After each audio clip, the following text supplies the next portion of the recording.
at least.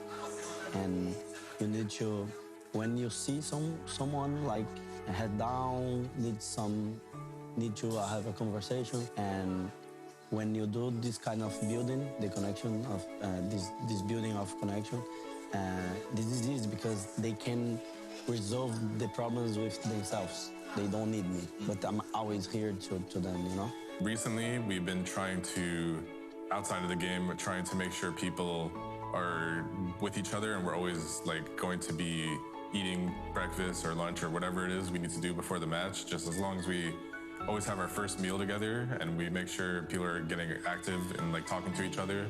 And then we always have like a little bit of time to have for warm up and stuff, just so people are getting used to like playing and not getting it cold.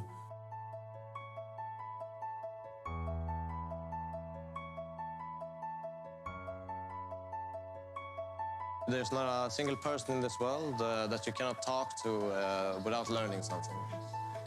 Either about how people work, or if you start talking Counter-Strike. Most people are so, you know, they love talking about Counter-Strike. Everyone just like reels in to these Counter-Strike like talks, and you learn something new every time.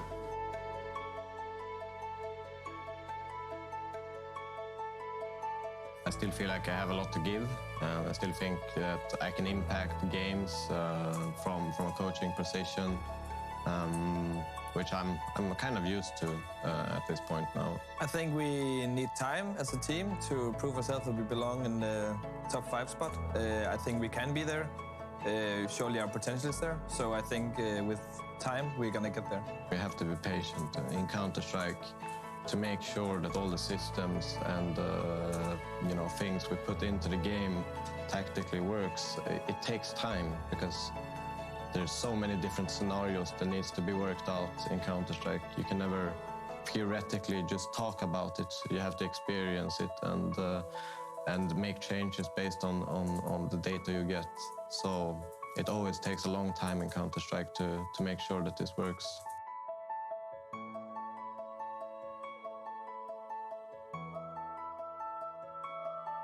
Yeah, we definitely haven't reached our potential yet.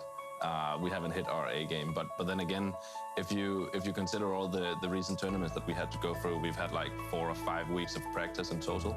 So, I mean, we've talked about a lot of different things like principles and what kind of structure and how we want to approach the different kind of maps. But I don't think that we are quite there yet, where we know how to react in different kind of scenarios, and then again, how not to react in different kind of scenarios, because that's also really important.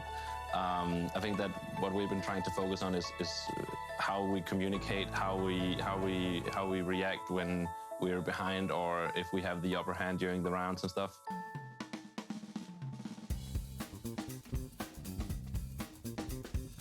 I would say the hardest part of coaching right now is while we're actually playing a match, we don't really have much impact. Right now, I think the dream for me as a coach is if I could speak more. I can only talk 4 times. In a match, I do a lot of, or technically 8, I guess, depending on if they pause. 4 timeouts and 30 seconds, it's difficult, and you have a lot to speak. And so everything that I bring to the team has to be done before the match actually starts. And then during the match, I'm kind of just like a spectator and barely getting the chime in there. I don't know if, at least on the first time